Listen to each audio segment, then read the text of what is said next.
Halo pemirsa Cokro TV, jumpa lagi dengan saya Ahmad Sahel di Seruput. Saya kali ini senang sekali nih, udah lama nggak ketemu dan berdiskusi dengan Bang Zulfan Lindan. Ini kita akhirnya kesampaian nih ketemu, dan sengaja pas ketemu tadi itu bajunya sama-sama hitam gitu. Makanya saya pakai jaket pemberian hadiah dari Bang Zulfan. Oleh-oleh dari Eropa Bang ya? Iya.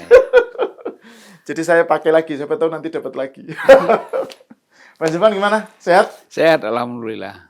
Ini kan kemarin tuh saya menonton Antitesis, ya, podcast yang menarik di Unpacking Indonesia. Ada sejumlah narsum lah. Ya. Jayadi, kemudian Hensat, ya. Isam. Ya, Ikram. Terus kemudian sama siapa? Ngarwi, Profesor Ya, Ngarwi. Nah, itu judul thumbnailnya itu yang bikin saya penasaran untuk kita obrolin lebih lanjut di Cokro, Pak. Pokoknya pemerintah jangan sensi dengan hasil survei. Gitu kan. Yang penting kerja. Jadi kata kuncinya di sini jangan sensi. Nah, ini menarik karena saya kan baca berita sebelumnya ya, ada dua respon yang agak berbeda antara Setnek, dalam hal ini Prasetyo Hadi, dengan Pak Dasko.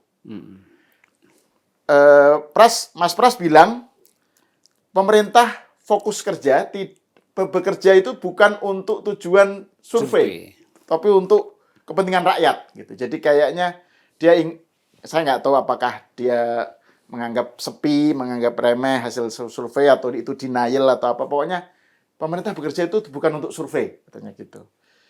Nah, Dasko bilang bahwa ya survei dari indikator dan SMRC itu adalah bahan masukan untuk evaluasi. Gitu. Jadi kayak semacam itu adalah angka itu cermin yang dipakai sebagai bahan untuk perbaikan gitu. Ini menurut saya dua sikap yang menarik untuk kita bahas ini, Bang. Jadi soal pernyataan di Unpacking itu, di Antitesis bahwa pemerintah jangan sensi gitu. Ya. Itu menarik. Itu saya pengen bahas soal itu, Bang. Yang kedua juga soal peranan bagaimana kiprah Pak Jokowi belakangan ini, karena itu kan dipotret juga di survei, terutama indikator ya, tentang Pak Jokowi yang kalau Pak Jokowi itu masuk partai itu dukungannya gimana? Mayoritas mendukung, dan mayoritas mendukungnya PSI. Kalau Pak Jokowi jadi ketua Dewan Pembina PSI, suara PSI akan naik dari 3% menjadi 10%. Terus kalau Pak Jokowi sebagai ketua Dewan Pembina PSI dan ketua Dewan Pembina, Bang, dan mendukung Gibran, itu suara Gibran naik signifikan jadi 15% gitu. Jadi ini dua hal ini yang mau saya bicarakan, soal respon pemerintah terhadap hasil survei SMRC dan indikator. Yang kedua soal Pak Jokowi. Karena kan Bang Zulfan di beberapa kesempatan bilang Pak Jokowi itu tetap menjadi kingmaker. Nah, itu kan juga dibahas di beberapa kesempatan di Unpacking gitu. Rujukan saya selalu Unpacking. Kita kan bestie. Cokro dengan Unpacking kan bestie. Gimana, Bang? Yang pertama, soal jangan sensi itu. Saya kira begini ya. Hasil survei itu kan bisa dipertanggungjawabkan. Metodenya juga dengan menggunakan metode yang ilmiah. Dengan sampel-sampel yang bisa dipertanggungjawabkan. Karena mereka tidak mungkin kerja main-main. Ada persepsi yang selalu bisa memantau, mempertanyakan mengapa begini, mengapa begitu kan. Ya, mengawasi metodologinya dan seterusnya segala macam. Jadi saya kira bahwa memang pemerintah jangan sensi. Ini kan metode, mau apa lagi? Survei itu kan masukan, seperti kata Mas Dasko kan. Ya. Masukan, kemudian kita sebut juga alarm, peringatan bahwa sampai tahap ini menjelang 2 tahun ini posisi begini nih. Tingkat kepuasan kepada Pak Prabowo. Di sini kan kita tidak melihat Pak Prabowo secara pribadi. Kepuasan itu kan kepada kinerja kabinet kan. Jadi kalau kabinetnya lemah, dampaknya juga kepada presiden. Gitu loh. Nah, jadi mungkin sudah banyak kritik bahwa kinerja kabinet ini lemah, bahkan tidak kinerjanya tidak bisa dipantau, tidak kelihatan apa yang dikerjakan sesungguhnya. Kalau menggunakan media, di media juga kita nggak tahu, ya kan, apa yang sudah dicapai. Nah, selama ini kan yang banyak diekspos itu kan aspek pertanian, pangan kan, nah gitu. Nah tapi kan aspek-aspek lain ya mungkin segi keuangan karena banyak dikritik, akhirnya ada reaksi dari Menteri Keuangan untuk menjelaskan gitu. Nah tapi sektor-sektor lain, perdagangan, industri, ya kan, masalah tenaga kerja, masalah pendidikan, ini tidak banyak diketahui oleh masyarakat. Yang ramai di masyarakat malah misalnya contohnya yang lucu-lucu, lagu MBG itu, Mas Bahlil ganteng gitu. Ya, lagu MBG, kemudian kritik-kritik di TikTok dan media sosial terhadap Pak Prabowo gitu kan misalnya. Nah jadi saya kira bahwa kalau kita menganggap bahwa memang Mas Pras Seknek Mensesnek bilang kita tidak bekerja untuk survei. Ya tapi kan survei itu bekerja untuk melihat bagaimana kinerja kan. Kan jangan kita bilang kita bekerja tidak untuk survei, tapi survei menjelaskan, mengungkap bagaimana kualitas kondite suatu pemerintahan bekerja. Jadi jangan dibalik-balik gitu loh. Itu rapot sementara gitu ya sebenarnya ya. Jadi ya sudah, kalau menurut saya seperti kata Dasko, ini alarm, masukan, evaluasi. Yang menurut saya ini bisa menjadi pelajaran, ya kan? Bisa menjadi evaluasi yang serius untuk bagaimana memperbaiki kinerja yang sedang berjalan sekarang. Masih ada waktu 3 tahun lagi. Cukup lama ya. Cukup lama. Tapi nah itu justru di situ letak titik krusialnya, Bang.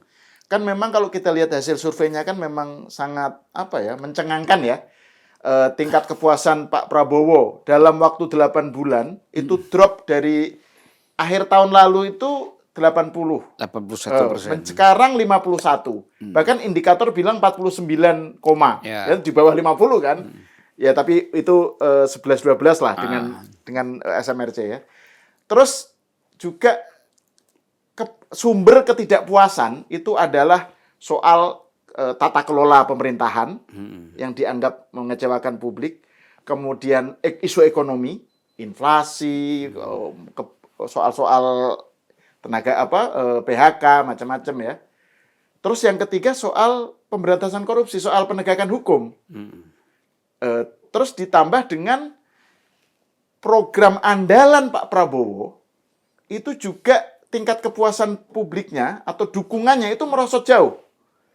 Sekarang itu merosot jauh terhadap MBG dan KDMP gitu. Itu program yang menjadi prioritas Pak Prabowo itu betul-betul tiba-tiba kayak justru menjadi faktor yang menurunkan legitimasi Pak Prabowo gitu, Bang. Ya.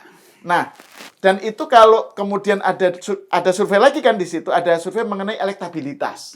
Ya meskipun ini masih terlalu jauh ya, kan masih 3 tahun. Tapi andaikan pemilu dilakukan sekarang, yang menang KDM, gitu loh. Bayangin tuh, itu kan pil pahit lah ya, kenyataan pahit gitu. Nah, seberapa jauh ini bisa respon Pak Prabowo kira-kira gimana? Dan apakah misalnya faktor katanya ada ring 1 yang selalu membentengi Pak Prabowo ya, nggak menyampaikan informasi yang akurat misalnya atau bagaimana? Menurut Bang Zulfan, bagaimana kira-kira Pak Prabowo merespon semacam ini? Pertama begini, kita setuju semangat MBG atau KDMP itu adalah semangat yang positif. Ya. Tujuannya mulia. Tujuannya mulia. Bahkan saya pernah mengangkat satu ayat surat Al-Quran. Kaitan dengan MBG, itu ara'aital ladzi yukadzibu biddin padzalikal ladzi yad'ul yatim wa la yahuddu 'ala ta'amil miskin. Fawailul lil musallin alladzina hum an salatihim sahum nahum yura'una wa yamna'unal ma'un. Ya. Jadi MBG ini adalah dalam rangka kan kita bagaimana mengangkat orang-orang miskin. Karena kalau percuma kita sembahyang kalau kita mengabaikan orang miskin, anak yatim, kan begitu. Nah, oleh karena itu saya mengatakan MBG itu sebenarnya mulia. Nah, tapi persoalannya dalam pengorganisasiannya, dalam penempatan orang-orang yang ditaruh di sana, itu kan nggak punya hati nurani, ya. The right man katakan orangnya baik, the right man and the wrong place. Ini bukan itu lagi, the wrong man and the wrong place, dua-duanya salah. Dua-duanya salah. Ya. Nah, makanya akibatnya mereka diganti dengan korupsi yang sekian miliar atau triliun barangkali, akhirnya mereka masuk penjara. Nah ini kan nggak boleh terulang lagi. Nah sekarang kan MBG dipegang oleh Mas Daryono ya, Sudaryono, Wamentan, Masdar lah, Wamentan, dan dia diharapkan bisa melakukan sesuatu lompatan yang merubah citra MBG sekarang ini menjadi lebih positif untuk yang akan datang. Kita tunggu, bisa nggak? Karena begini, ini kan struktur yang dibangun udah sampai ke bawah ini kan repot. Jadi Masdar pun kerja jangan hanya pada tingkat elit di pusat, di bawah nggak diperbaiki percuma, karena ini rusaknya di bawah, gitu. Dan polanya itu juga harus dirubah. Saya kan pernah tanya sama Pak Jokowi, Pak, ini beredar info bahwa kan ini sejak masa Bapak sudah diputuskan MBG ini. Tapi Pak Jokowi mengatakan MBG yang maksud saya itu adalah dikelola oleh sekolah, dan juga melibatkan orang tua murid, gitu. Bukan membuat dapur-dapur seperti ini. Memberdayakan kantin sekolah gitu ya. Sebenarnya Pak Prabowo juga begitu. Oh, ini oleh Dadan CS ini disimpangkan. Karena itu yang membuat mereka dapat cuan, dapat uang itu. Sayangnya Pak Prabowo terlambat aja. Agak terlambat ya mengambil tindakan setelah ini berjalan begitu lama. Nah, kita harapkan yang akan datang, udah jangan mengandalkan lagi kalau soal MBG ini dengan dapur-dapur yang miliaran, program yang miliaran. Fokus saja bagaimana meningkatkan gizi, stunting daripada masyarakat anak sekolah yang nggak mampu, yang miskin dengan ibu-ibu hamil itu bagaimana. Nah ini kan gitu. Ya begitu juga kalau kita menyoroti KDMP ini ketika ditanya di DPR, RDP, ini Menteri Koperasinya nggak tahu. Aneh juga ini. Program koperasi, Menteri Koperasi menjawabnya saya nggak tahu. Wah, ini gejala apa ini? Gitu. Jadi yang tahu siapa? Nah, jangan-jangan terjadi penyimpangan lagi di dalam pengelolaan ini. Bancakan lagi, nanti terungkap lagi korupsi-korupsinya. Ya, Presiden harus segera turun tangan untuk membenahi ini. Gitu loh. Orang-orang kalau kita tanya, pejabat kita tanya, bagaimana KDMP? Nggak berani ngomong. Ada apa ini yang tersembunyi di balik KDMP ini kan gitu. Nah, cuma kan gini Bang, itu kan harapan kita bahwa pemerintahan Prabowo, Pak Prabowo lah melakukan dengan hasilnya survei tadi, jadi masukan, evaluasi, terus kemudian melakukan pembenahan yang radikal lah ya terhadap dua program andalannya lah terutama. MBG dan KDMP dan program-program prioritas lain. Cuma kan masalahnya kan ada yang bilang, narasi yang menyatakan Pak Prabowo itu pemimpin yang niatnya baik tapi gampang sekali mungkin terlalu percaya dengan orang, gampang sekali dikecoh oleh orang-orang sekitarnya gitu, gampang sekali dimanfaatkan gitu. Ya misalnya kayak Pak Dadan gitu kan, yang ngaku bisa 19.000 sapi dipotong tiap hari gitu. Pak Prabowo kan langsung percaya gitu loh. Gampang percaya orang gitu. Terus faktor ring 1 gitu ya, yang ini kan sudah jadi pembicaraan umum bagaimana ring 1 tidak berani menyatakan the bitter truth, kenyataan pahit gitu Bang. Nah, survei ini kan bukti bahwa ya ini kenyataannya pahit nih sekarang. Nah, seberapa jauh itu tidak menjadi yang kata pepatah itu buruk rupa cermin dibelah gitu. Ya. Jadi kan kalau kita lihat kasus-kasus yang ada di masyarakat atau di dalam pemerintahan, ini kan sebenarnya tidak terjawab. Persoalan-persoalan ini oleh struktur pemerintahan, katakanlah kabinet, anggota kabinet, menteri. Akhirnya harus dijelaskan oleh pihak lain, kan gitu. Nah, misalnya soal misalnya menteri dalam kritik terhadap kebijakan luar negeri. Itu bukan oleh menteri luar negeri, tapi oleh Teddy, kan begitu. Nah, banyak hal lagi yang seperti itu sebenarnya secara proporsional, objektif, itu memang harus dijelaskan oleh menteri yang bersangkutan, gitu. Ya, koperasi ya harus oleh menteri koperasi. Iya, betul, iya. Ya kan? Dia harus menjelaskan itu. Jadi jangan memang dia nggak tahu barangkali ya, dia mau jawab apa, orang dia memang nggak tahu gitu. Nah, jadi dan ini lagi, misalnya soal MBG itu kan banyak menteri yang nggak ada hubungannya terlibat ikut nanggapi gitu. Misalnya terakhir Jumhur sampai nangis-nangis belain MBG. Maksudnya kan itu bukan urusannya gitu loh. Jadi kayak untuk menunjukkan loyalitasnya ke Pak Prabowo itu sampai segitunya gitu loh. Ya, persoalannya bukan nangis-nangis. Bagaimana kasih solusi? Bagaimana kita memberikan solusi terhadap persoalan yang kita hadapi gitu loh. Nah, inilah seperti kata Mas tadi bahwa agak takut secara terbuka menjelaskan kepada presiden. Sebenarnya kan nggak perlu takut. Karena gini Mas, ini kan menteri-menteri ini pada takut di reshuffle. Ya kan? Nggak dipakai lagi. Nah, ini bahaya. Kalau saya ngomong gini nanti salah, saya di reshuffle. Saya ngomong begini salah, nanti saya dipecat. Loh, ngomong aja. Jangan-jangan presiden senang yang begini. Kamu ngomong, kamu selesaikan urusan, kenapa kamu jadi takut sendiri? Kan gitu. Nah, nggak boleh lah anggota DPR, anggota kabinet itu takut menjelaskan. Jadi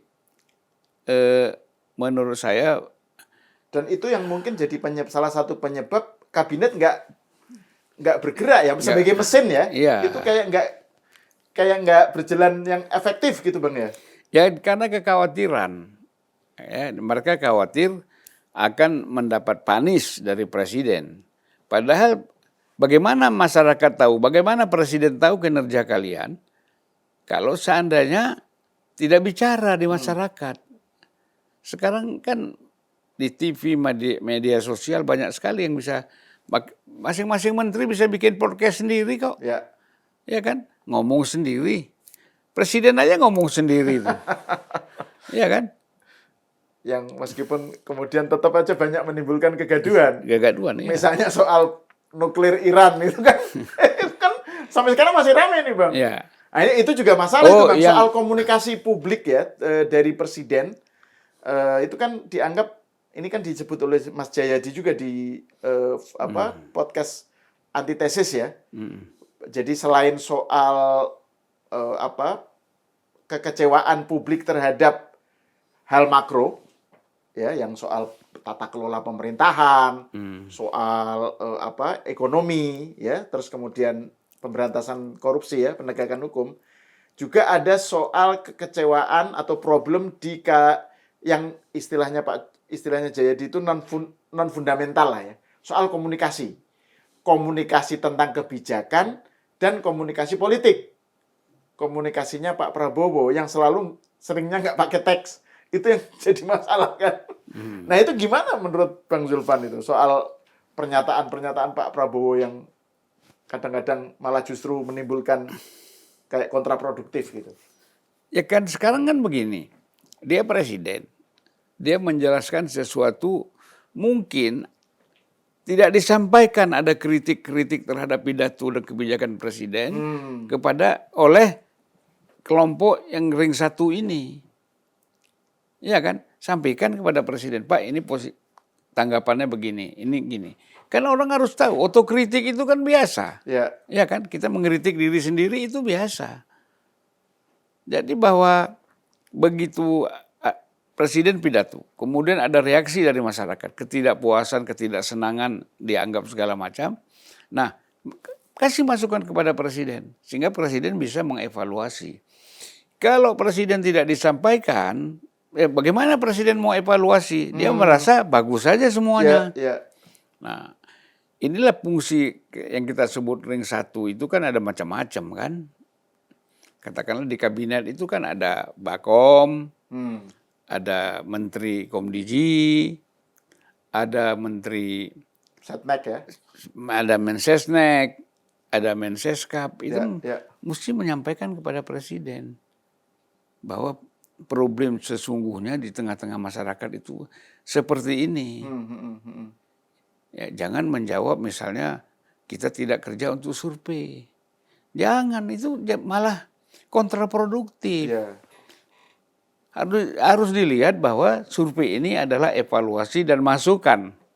Suatu kritik yang menggunakan metodologi ilmiah untuk menjelaskan kepada pemerintah. Harus dilihat kan seperti itu, Mas. Nah, Bang, kalau dibandingkan dengan bagaimana respon presiden-presiden sebelumnya, Bang Zulfan kan dekat dengan dulu zaman di PDIP kan dekat dengan ring satunya Bu Mega. Terus zaman Pak Jokowi juga kan karena di Nasdem gitu kan dekat dengan ring satunya Pak Jokowi. Kalau dibandingkan, Bang, bagaimana mereka itu para presiden sebelumnya? Jangan lupa saya dengan beberapa dengan ring satunya SBY juga dekat. Oh iya, dengan SBY betul. Ya. Kok melompat saya? Maaf Pak SBY. Saya kok melompat tadi. Nah itu karena kan mereka juga pernah mengalami misalnya survei merosot gitu ya. Terus dievaluasi, ada perbaikan, terus bounce back kan, meningkat gitu. Misalnya kayak Pak Jokowi, waktu di awal pemerintahan kan sempat drop tuh survei approval ratingnya karena soal subsidi BBM dicabut misalnya. Tapi kan terus ada perbaikan, ada dievaluasi, ada perbaikan, terus kan meningkat lagi gitu. Kalau di Ibu Mega itu ring satunya kan Pak Taufik. Iya. Pak Taufik yang berpikir rasional, yang berpikir objektif, yang terbuka, menerima masukan dari siapa saja. Kita ini termasuk tim Pak Taufik itu. Nah, Pak Taufik selalu mengatakan kalau ada survei, kritik segala macam, kasih tahu saya, nanti saya akan sampaikan ke Ibu langsung.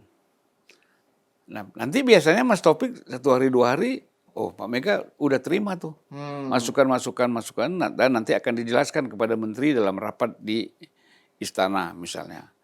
Ibu Mega akan menjelaskan sendiri kepada menteri-menterinya apa langkah-langkah yang harus diambil.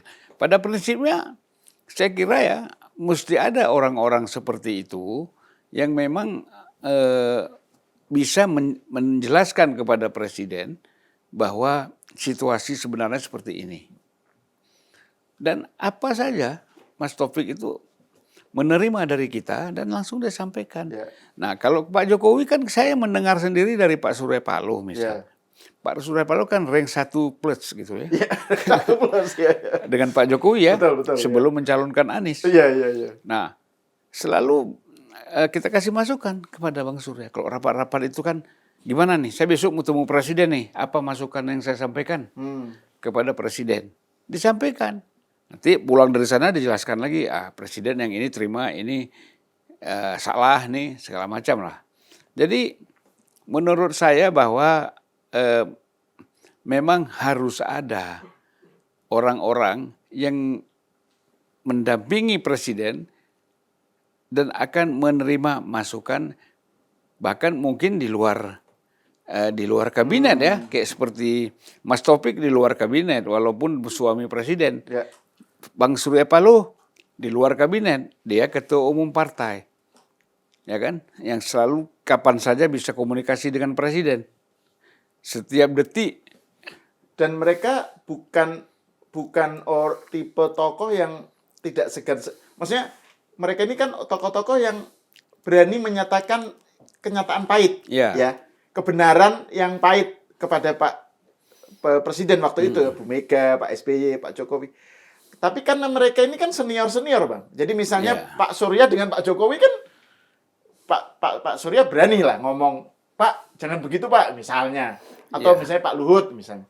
Nah kalau Pak Prabowo sekarang ini ring satunya Nanti kan, dulu, jangan lompat ke Prabowo dulu, SBY Oke. belum. Saya terlalu bersemangat. Silakan Ya. gimana? Waktu SBY, Ibu Ani ngomong sama saya, Pak Zulfan, kalau ada yang perlu disampaikan kepada Presiden, ke Pak SBY, lewat saya saja. Karena Presiden selalu dipegang ajudan. Dan belum tentu ajudan itu bisa mau memberitahukan kepada Presiden. Oke. Lewat saya aja. Jadi saya komunikasi kritik-kritik saya, misal ada persoalan di kepolisian, di Jaksa Agung, persoalan ini. Bahkan sampai pada persoalan-persoalan partai politik, Partai Demokrat. Bagaimana perilaku mereka di tingkat 2, tingkat 1, tingkat pusat. Saya sampaikan kepada Ibu Ani. Dan itu sampai kepada SBY. Ya. Gitu loh. Nah jadi saya kan punya orang-orang kunci seperti itu. Nah sekarang kan orang kuncinya siapa? Katakanlah kita bisa berkomunikasi dengan Pak Dasko, tapi kan Pak Dasko di MPR, DPR, di DPR, Ya. bukan di kabinet gitu Ya. loh. Kita bisa menyampaikan ke Teddy misalnya, gitu, atau ke siapa lagi, tapi kita nggak tahu sampai apa enggak, ya kan? Ya, Komunikasinya harus intens gitu. Jadi menurut saya harus ada orang-orang memang di luar lingkaran pemerintahan yang memang dekat dengan presiden dan itu bisa sambil bercanda menyampaikan persoalan-persoalan. Ini orang kalau kan susah kalau orang lihat Pak Prabowo udah takut dulu. Iya. Ya kan padahal beliau suka bercanda juga. Kan berapa kali kita ketemu Iya. beliau bercanda juga, senang gitu loh. Misalnya gini, saya kritik kan, pernah saya kritik dalam pertemuan dengan Pak Prabowo. Langsung ya? Ya, langsung. Pak Prabowo kan jarang baca Quran. Siapa bilang katanya? Nah, dia panggillah ajudannya. Coba buka itu surat Al-Baqarah itu yang berkaitan dengan ini. Nah, jadi ada sambil bercanda sebenarnya. Ya. Saya langsung ngomong, Pak Prabowo kan nggak baca Quran, saya bilang. Dia reaksi, siapa bilang? Ini ada di coba putar Quran yang saya suruh catat itu. Memang ya surah Al-Baqarah ada gitu ya. Ya jadi menurut saya nggak apa-apa, nggak marah dia. Kalau dibilang kalau ngeritik ke presiden ditempeleng lah, dilempar pakai asbak. Nggak ada, itu isu-isu aja itu. Presiden Prabowo ini apa ya? Ya orang kan bagaimanapun kan masa orang dianggap semuanya hatinya keras. Hatinya juga lembut, ya kan? Dalam hal-hal tertentu ya. Tapi kalau maki-maki pasti marah lah, gitu kan? Nah, terus dilihat motivasi orang menjelaskannya itu apa, gitu. Kalau dia sebel misalnya dengan sebagian oligarki marah-marah, kan namanya sebelnya pasti marah lah. Apa semua oligarki dimarahi kan tidak, betul. Kan gitu. Nah jadi gitu. Jadi saya melihat perlu ada orang yang memang selalu memantau perkembangan situasi yang ada dalam pemerintahan dan masyarakat dan berani menyampaikan kepada presiden. Menurut saya kalau di luar DPR, di luar MPR dan di luar pemerintah, Pak Hendro itu tepat. Pak Hendro itu kan seniornya Pak Prabowo. Atau Pak Luhut sebenarnya ya, masih ya. Iya. Maksudnya kan Pak Luhut di DEN gitu loh, masih di dalam struktur pemerintahan. Iya, masalahnya Pak Luhut. Tapi gini Bang, sebenarnya yang saya tangkap kan implisit dari paparan Bang Zulfan, kalau pada masa Bu Mega, Pak SBY, Pak Jokowi itu ada orang di sekitarnya yang senior gitu Bang, atau setidaknya politisi kawakan lah gitu, kayak Bang Zulfan gitu kan, yang membuat Pak Presiden itu juga dengerin. Ini nggak kaleng-kaleng ini ininya masukannya, dan tujuannya untuk perbaikan, gitu ya. Disampaikan tidak untuk menjatuhkan atau tidak untuk, tapi untuk perbaikan. Nah, kesannya sekarang ring satunya Pak Prabowo ini anak buah, gitu loh, kebanyakan ya. Yang tadi itu nggak berani menyatakan the bitter truth, takut Pak Prabowo-nya marah, gitu ya. Punya anggapan semacam itu karena anak buah, gitu. Menurut Bang Zulfan gimana narasi semacam itu? Iya, jadi sebenarnya kalau soal MBG ini kira-kira 4-5 bulan, bahkan 6 bulan sebelum diambil tindakan oleh Pak Prabowo, di lingkungan ring 1 itu udah tahu bahwa MBG ini nggak benar, gitu loh. Tapi tidak disampaikan kepada presiden, gitu, ya kan? Tidak disampaikan kepada presiden karena apa? Nah, mereka menunggu aja lah, lihat bagaimana. Akhirnya kan presiden menggunakan tangan BPK, KPK, dan satu lagi apa? Lembaga PPATK. PPATK, akhirnya dapat kan ditemukan. Atau BPKP kayaknya. BPKP dan PPATK, Oke, ya kan, bukan KPK. Nah, jadi sebenarnya untuk lembaga-lembaga lain presiden bisa menggunakan itu. Dan saya anjurkan kepada presiden dicabutlah surat keputusan yang menyatakan bahwa Danantara tidak bisa diperiksa oleh BPK dan BPKP atau KPK. Cabut aja itu. Kalau enggak mereka enak-enak aja. Ya. Kan? Siapa yang mengawasi? Presiden nggak mungkin sendiri mengawasi. Siapa yang mengawasi Danantara ini?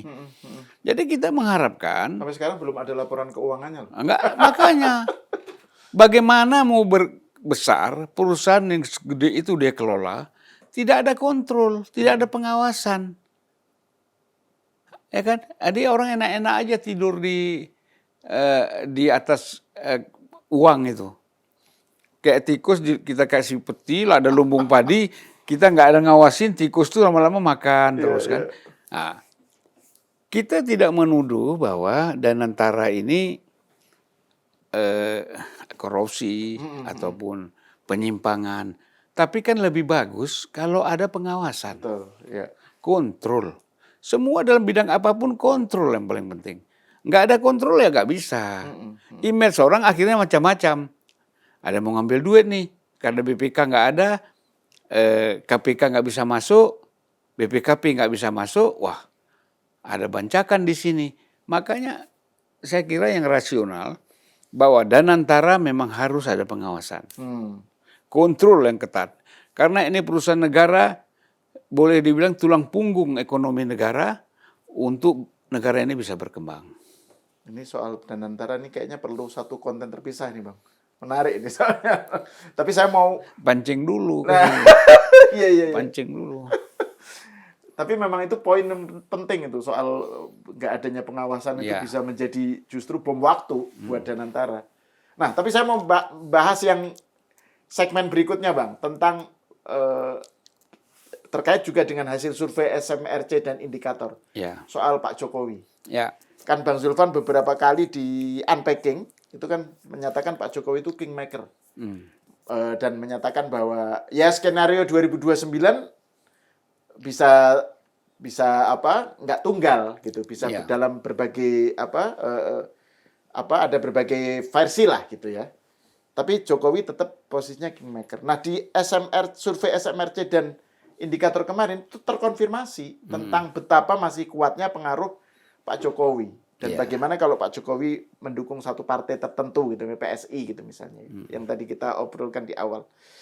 Terus kemarin misalnya Pak Jokowi di NTT kan sambutannya seperti itu, sebelumnya di Lampung tinggi gitu. Nah, seberapa jauh Bang Zulfan melihat fenomena Pak Jokowi ini? Karena kan sekarang ini kan ada di satu sisi Pak Jokowi dengan Pak Prabowo hubungannya kan masih baik, masih ya terakhir di acara mantunya Boy Thohir, Boy Thohir menikahkan putranya itu atau anaknya itu, Pak Jokowi dan Pak Prabowo duduk berdampingan gitu kan. Pak Jokowi, Pak Prabowo, terus Sampingnya Pak Jokowi itu SBY, terus Gibran gitu. Mbak Mega nggak datang ya? Mbak Mega nggak datang ya. Ya nggak apa-apa lah. Nggak apa-apa lah. Nah, terus tapi di sisi lain kan ada berita-berita tentang bagaimana Gibran disingkirkan, gitu ya. Menginter baru yang rapat kabinet, Gibran duduknya dengan Menko gitu ya. Alasannya kan teleprompter gitu, kata Setnek kan supaya teleprompternya kelihatan gitu. Tapi kan itu rame gitu, kok bisa seorang wapres duduknya ditempatkan di situ. Jadi ini dengan hasil survei dari indikator dan SMRC itu bahwa posisi Pak Prabowo masih jadi kingmaker. Jokowi. Sorry, Pak Jokowi masih jadi kingmaker. Gimana Bang? Yang stroke aku loh. Dengan sempian. Saya terlalu bersemangat. Ya, gimana menurut Bang Zulfan soal Pak Jokowi? Jadi begini, sejak Kongres di Solo, Ya. PSI yang berapa itu? Yang pertama ya? Karena Apa sih namanya? karena ganti logo itu kan, Ya, ya. ganti logo itu kan Gajah. dari bunga ke gajah.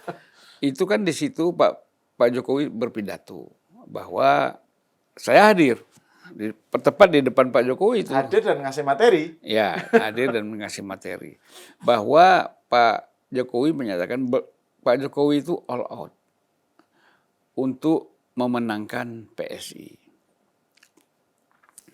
Kemudian itu kan rame, ya kan? Begitu Pak Jokowi siap, itu media rame kan. Nah, dan besoknya saya diundang Pak Jokowi ke rumahnya, diundang ngobrol panjang lebar tentang masa depan Pak Jokowi sendiri dan termasuk PSI.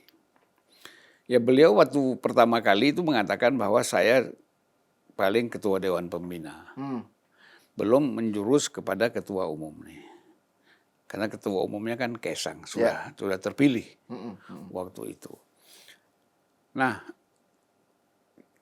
tapi Pak Jokowi mengatakan menunggu hasil survei untuk beliau menjadi ketua Dewan Pembina. Menunggu hasil survei. Nah, rupanya hasil survei itu kan naik terus. Survei internal dulu ya, meningkat. Akhirnya Pak Jokowi mantap untuk menjadi Dewan Pembina. Pada selanjutnya kebutuhan organisasi dan kebutuhan situasi politik yang ada, nampaknya nggak cukup Pak Jokowi itu sebagai ketua Dewan Pembina. Harus menjadi ketua umum partai yang namanya PSI. Bahkan sambil bercanda, Pak Jokowi lucu ya. Biasanya kan Bapak digantikan anak. Ini kalau saya ketua umum PSI, anak digantikan Bapak. Saya bilang, Pak itu nggak ada masalah. Kalau kondisi harus begitu ya nggak ada masalah Pak. Jadi maksudnya Pak Jokowi menggantikan Kaisang itu bukan satu dosa besar. Bahkan bukan satu dosa lah, nggak usah pakai besar ya. Biasa-biasa aja kan. Kalau memang kebutuhannya harus seperti itu. Nah itu banyak terjadi di zaman-zaman kerajaan-kerajaan dulu kan. Kalau memang dibutuhkan. Nah, saya melihat dari pertama kunjungan ke Lampung, kemudian kemarin kunjungan ke NTT, itu menunjukkan bahwa respon terhadap figur Jokowi itu masih besar. Belum lagi nanti ke Jawa, ke daerah-daerah lain. Terus kan? Belum lagi kunjungan yang ke Solo, ke rumahnya tiap hari. Wah itu tiap hari. Yang dituduh oleh FX Rudy sebagai dibayar. Ya masalahnya begini, boleh aja dibayar, tapi kan bukan oleh Pak Jokowi. Mungkin orang juga yang simpatik kepada Jokowi, melihat masyarakat ini kepingin datang ke Solo, tapi tidak punya biaya, dibantu oleh orang yang simpatik kepada Pak Jokowi. Itu kan biasa itu, ya kan? Saya misalnya orang simpatik mau datang ke Cokro, bagaimana nih caranya? Nggak ada ongkos, nggak ada apa. Udah lah gue sewain lu bis, datanglah ke Cokro sana. Nah, karena saya respect sama Cokro kan, itu biasa. Mungkin maksudnya Rudy seperti itu. Di mana letak salahnya kan gitu. Dan itu bikin marah banyak orang Bang yang datang ke Solo sejumlah. Saya makanya statement yang dilakukan oleh Rudy ini kasihan kepada Bu Mega. Iya kan, Ibu Mega nggak tahu apa-apa. Tapi dituduh orang kan Ibu Mega menyuruh. ya kan, memerintahkan. Nggak ada itu. Saya yakin nggak mungkin Ibu Mega melakukan hal seperti itu. Tapi kan inilah, kader-kader dan elit-elit partai itu harus tahu. Kasihan posisi ketua umum. Saya kan udah 2 partai. Ya kan, Mas Taufik selalu dulu ingatkan saya, Pan, kalau kamu ngomong begitu kasihan Bu Mega, Pan. Nanti dianggap orang Ibu Mega yang suruh. Oh ya Mas ya, besok kita koreksi caranya. Gitu kan. Nah, sampai katanya, kau boleh aja tuh di DPR, kau kritik, interupsi segala macam. Tapi kau jangan duduk di sebelah Bu Mega. Nanti dikata orang Bu Mega yang suruh bisikin kau. Nah gitu-gitu kan. Ya oke Mas, kita menjauh, duduk di belakang dikit gitu. Nah jadi hal-hal seperti itu harus dipahami oleh kader partai politik atau oleh elit-elit partai politik. Mas FX Rudi ini kan sudah senior ya sebagai anggota partai. Saya kira harus mengertilah cara-cara seperti ini. Dan saya selalu mengatakan, senior-senior di PDIP mengkritik Pak Jokowi nggak kecil, PDIP juga nggak besar. Atau sebaliknya, jadi nggak perlu. Kita bersaing sehat aja, jalan aja. Nggak perlu ngeritik. Saya mengharapkan juga kader-kader PSI tidak usah ngeritik Ibu Mega pribadi. Ya. Dan begitu juga PDIP nggak usah ngeritik Pak Jokowi secara pribadi. Kita ini sudah ketinggalan zaman. Kita harus mengkritik sistem. Sistem yang dijalankan, sistem perkaderan dari partai boleh kita kritik. Kemudian kontrol partai terhadap anggotanya perlu kita kritik. Nggak usah figurnya.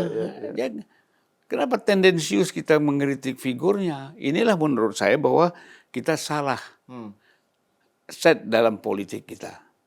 Makanya di mana-mana kan di Amerika itu orang, ya Eropa kan ngeritik sistem yang dijalankan dan dampaknya apa dari sistem yang dijalankan itu. Bukan figurnya. Gitu.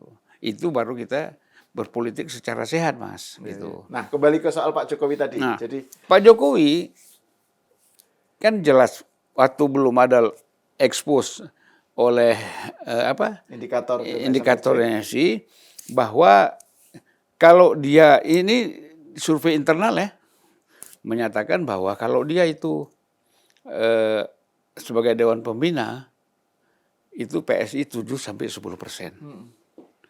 Tapi kalau sebagai ketua umum 10-15% ke atas.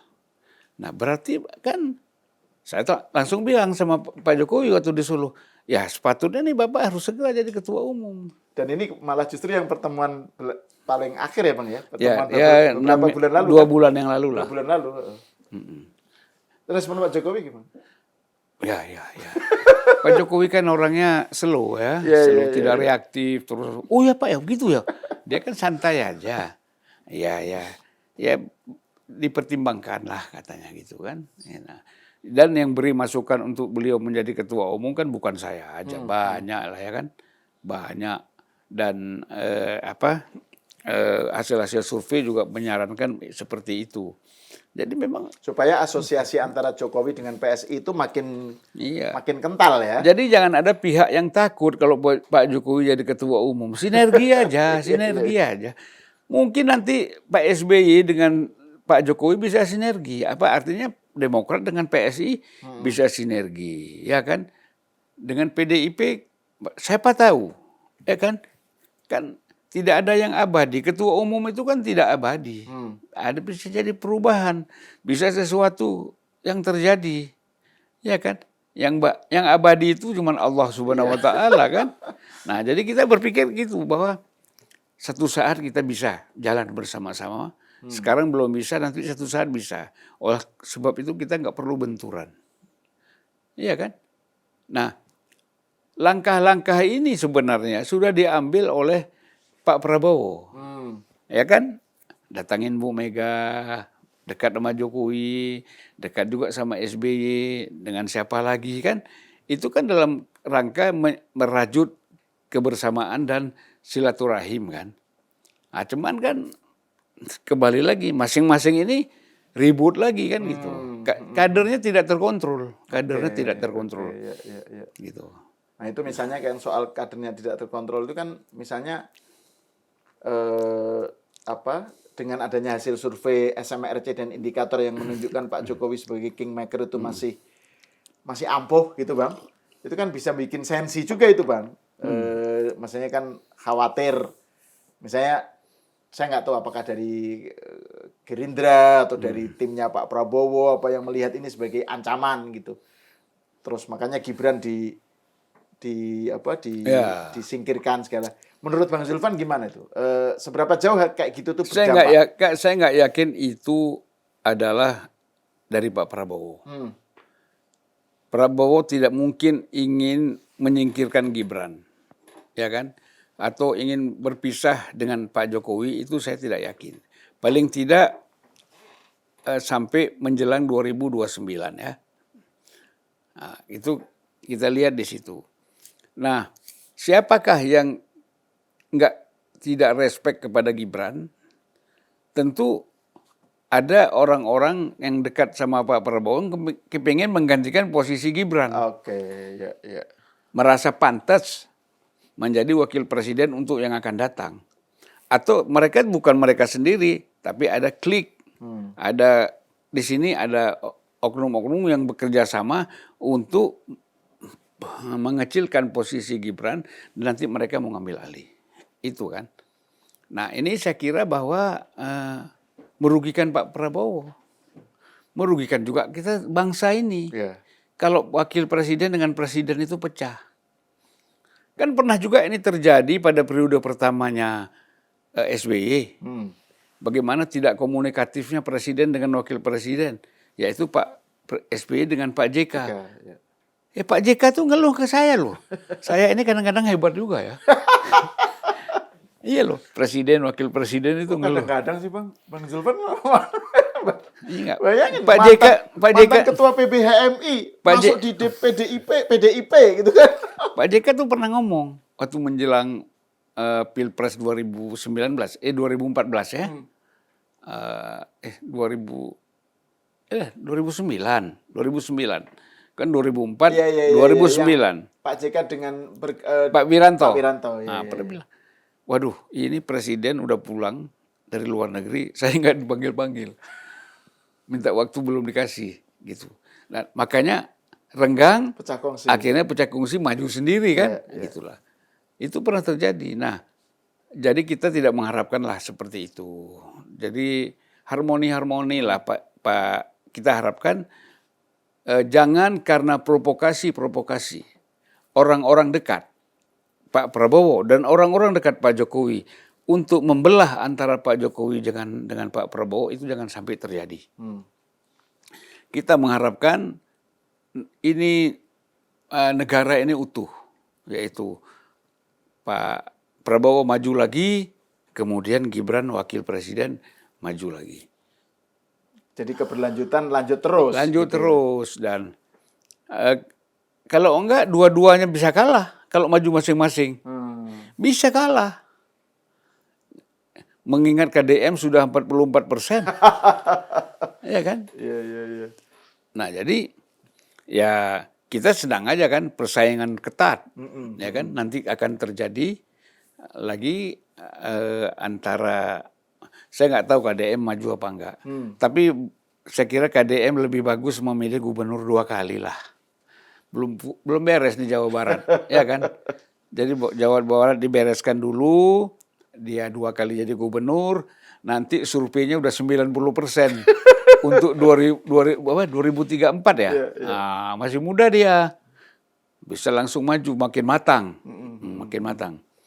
Nah itu. Tapi kalau mau jadi maju sekarang silakan aja kan. Iya. Dan ini kan masih cuman begini, 3 tahun lagi kan. Kalau dia maju sekarang tiba-tiba kalah hilang kan. Seperti Anies nggak tahu saya hilang apa enggak, mungkin muncul lagi ya, bisa jadi kan.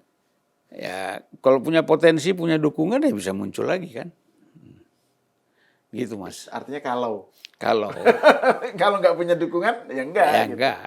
Oke, ini closing statement Bang Zulfan. Jadi gimana melihat kira-kira bagaimana ke depannya ini setelah ada hasil survei SMRC dan indikator? Pertama kan kita harus melihat dulu, kan yang paling menarik ini kan PSI ya. Oke. PSI yang selalu menjadi perhatian orang. Karena apa? Faktornya ada Jokowi di situ. Jokowi, ya. Ada Jokowi di situ. Dan di SMRC surveinya tinggi, 4,1% Ya. tuh PSI. Nah, jadi kalau kita lihat di situ bahwa ini sensi lain lagi ya. Seksi, ya, bukan ya, sensi, seksi. Seksi, ya, Seksi betul ini PSI. Dengan kehadiran Jokowi apalagi menjadi ketua umum nanti. Ya, tentu semakin menarik sebenarnya dunia perpolitikan di Indonesia ini. Jadi nggak usah ada sentimen-sentimen, tidak usah ada kebencian-kebencian. Masing-masing ya, sekarang misalnya PDIP, khawatir kalau, kita nggak tahu ya, mungkin khawatir kalau Jokowi ketua umum PSI, kader-kader PDIP banyak yang hijrah. Ya, betul, atau Desa. paling tidak pendukung-pendukungnya bukan kader tapi pendukung hijrah kembali ke Jokowi karena mereka dulu 2014, 2019 bisa bersama Jokowi di PDIP, sekarang mereka hijrah. Kan bisa jadi. Ya, kandang banteng menjadi kandang gajah di Jawa Tengah misalnya. Itu biasa aja. Nggak usah terlalu sensitif. Begitu juga Gerindra, ya kan. Nah, hasil survei yang mengatakan Gerindra itu turun, memang walaupun yang paling tinggi, tapi itu sebenarnya menurun, ya kan. Begitu juga partai-partai lain. Demokrat maka pernah tinggi, tapi ini naik lagi dari 4 sekian, ya, dari 5 kalau nggak salah menjadi 7,8 hasil survei. Nah itu biasa, itu bersaing aja lah. Jadi jangan mau menerima durian runtuh, ya kan? Jadi kita bekerja saja bagaimana meningkatkan kinerja kualitas kader, strukturnya diperlengkapi sampai tingkat desa. Kita bersaing. Ini kadang-kadang nggak mau bersaing, maunya enak aja kan, nggak bisa. Gitu Mas. Jadi kalau saya kan senang sekali kalau Pak Jokowi menjadi ketua umum itu. Ketua umum PSI. Nah, ketua umum PSI. Bahkan saya timbang-timbang juga tuh kalau Pak Jokowi ketua umum. Bang Zulfan masuk. Keren banget itu. Ya paling tidak walaupun tidak dalam struktur kita ikut mendukung lah. Iya. Dan itu memang bisa menjadi game changer itu Bang dalam belantika politik Indonesia. Dan saya pasti berupaya tetap untuk mencodohkan Gerindra dengan PSI. Ini dua kekuatan nasionalis ya yang luar biasa. Dan dengan begitu nggak perlu ada sensi. Nggak ada sensi. Jadi ya tentu di partai-partai nasionalis yang lain seperti PAN, ya, PKB juga nasionalis sebenarnya karena ada orang Kristen di situ. Iya, betul. Nah, bisa gabung kan, menjadi kekuatan nasional yang konkret untuk bagaimana membangun Indonesia ke depan. Kita udah capek Mas, kita kalau, baca-baca berita yang miring-miring tentang Indonesia ini kan kita udah malas. Iya, betul. Kita mau Indonesia ini majulah. Iya. Udah letih lah dengan berita-berita semacam itu. Oke, Bang Zulfan, terima kasih atas obrolannya, atas diskusinya. Pemirsa, sampai di sini dulu. Kita berjumpa lagi di episode selanjutnya.